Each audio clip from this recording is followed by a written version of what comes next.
السلام علیکم ورحمۃ اللہ وبرکاتہ۔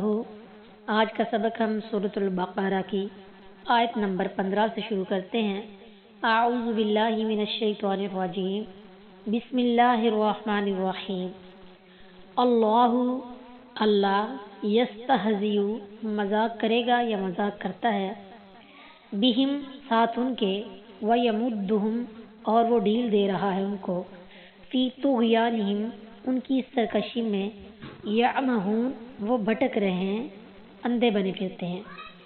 اللہ ان کا مذاق اڑاتا ہے اور انہیں ڈھیل دے رہا ہے، اپنی ہی سرکشی میں حیران پھرتے ہیں۔ منافقین دل میں کفر رکھنے اور کفار کا ساتھ دینے کے باوجود مسلمانوں سے ملتے تو آمنا کہتے اور اسے اہل ایمان کے ساتھ مذاق قرار دیتے۔ اللہ تعالیٰ نے بھی جواباً ان کے ساتھ یہی معاملہ فرمایا کہ ان کے متعلق یہ طے کر دیا کہ وہ جہنم کے سب سے نچلے حصے میں ہوں گے۔ اس کے باوجود دنیا میں انہیں مسلمان قرار دیا اور ان کی رسی دراز کر دی تاکہ وہ سرکشی میں زیادہ سے زیادہ بڑھ جائیں۔ فرمایا انما نملی لہم لیزدادوا اثما، سورہ آل عمران آیت نمبر 178۔ ہم انہیں صرف اس لیے مہلت دے رہے ہیں کہ وہ گناہ میں بڑھ جائیں۔ وہ ان کا مذاق تھا، یہ اللہ تعالیٰ کا مذاق ہے۔ قرآن مجید میں ایسے الفاظ مقابلے میں استعمال ہوتے ہیں جو ابتداً کم ہی استعمال ہوتے ہیں۔ ان کے ساتھ اللہ تعالیٰ کے مذاق کرنے میں وہ معاملہ بھی شامل ہے جو قیامت میں منافقین کو پیش آئے گا کہ وہ مسلمانوں کے ساتھ جاتے ہوئے ان کے نور سے راستہ دیکھتے ہوئے جا رہے ہوں گے کہ یکایک ایک دیوار کے ذریعے سے جہنم کی طرف دھکیل دیے جائیں گے، جیسا کہ سورہ حدید کی آیت نمبر 12 تا 15 میں ہے۔ اولئک الذین، یہی لوگ جنہوں نے، نشترا خرید لی، ضلالتا گمراہی، بالہدا ہدایت کے بدلے، فما ربحت تجارتہم کوئی فائدہ نہ دیا ان کو ان کی تجارت نے، وما کانوا اور نہ ہی تھے وہ، مہتدین ہدایت پانے والے۔ مثلہم مثال ان کی، کمثلی جیسا کہ مثال، الذی اس شخص کی، استوقد جس نے بھڑکائی، نارن آگ، فلما پس جب، اضاءت روشن کر دیا، ما حولہ اس کا ارد گرد، ذہب اللہ چھین لی اللہ تعالیٰ نے، بنورہم ان کی روشنی، وترکہم اور انہیں چھوڑ دیا، فی ظلمات اندھیروں میں، لا یبصرون وہ نہیں دیکھتے۔ ان کی مثال اس شخص کی مثال کی سی ہے جس نے ایک آگ خوب بھڑکائی، تو جب اس نے اس کے ارد گرد کی چیزوں کو روشن کر دیا تو اللہ ان کے نور کو لے گیا اور انہیں کئی طرح کے اندھیروں میں چھوڑ دیا کہ وہ نہیں دیکھتے۔ استوقد نارن یا اوقد نارن کے معنی ہے اس نے آگ جلائی۔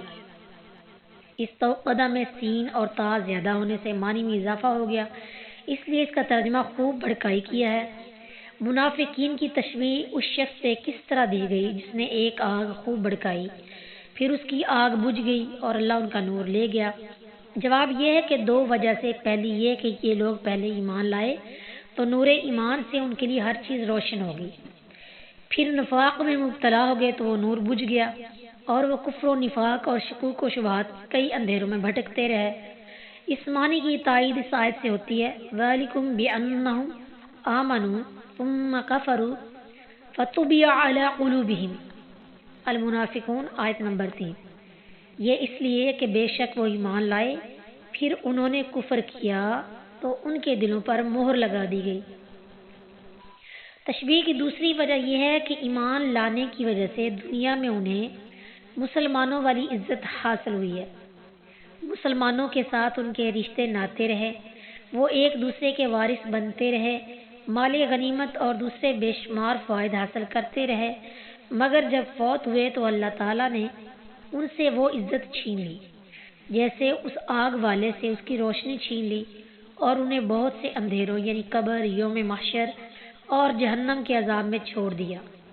طبری عن ابن عباس بسند حسن۔ سم بہرے، بکمن گونگے، امیون اندھے، فہم سو وہ، لا نہیں، یرجعون لوٹیں گے۔ بہرے ہیں، گونگے ہیں، اندھے ہیں، پھر وہ نہیں لوٹیں گے۔ میں زواد جو ہے یعنی بہرے اسم کی جمع ہے، بکمن گونگے ابکم کی جمع ہے، اور امیون اندھے اعمیٰ کی جمع ہے۔ ان کے بہرے گونگے اور اندھے ہونے کا مطلب یہ نہیں کہ ان کے کان، زبانیں یا آنکھیں ہی نہیں ہیں، بلکہ مراد یہ ہے کہ انہوں نے یہ سب کچھ رکھنے کے باوجود ان سے فائدہ نہیں اٹھایا، جیسا کہ اللہ تعالیٰ نے فرمایا فَجَعَلْنَا لَهُمْ سَمْعًا وَأَبْصَارًا وَأَفْئِدَةً فَمَا أَغْنَىٰ عَنْهُمْ سَمْعُهُمْ وَلَا أَبْصَارُهُمْ وَلَا أَفْئِدَتُهُمْ مِنْ شَيْءٍ إِذْ كَانُوا يَجْحَدُونَ بِآيَاتِ اللَّهِ۔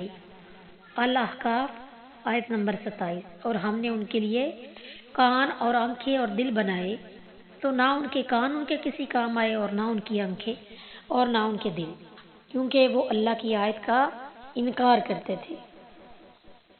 فہم لا یرجعون، یعنی وہ اس گمراہی سے جو خرید بیٹھے اور اس ہدایت کی طرف جسے فروخت کر بیٹھے واپس نہیں لوٹتے۔ ان آیات میں ان منافقین کا ذکر ہے جو زبان سے مومن اور دل میں پکے کافر تھے۔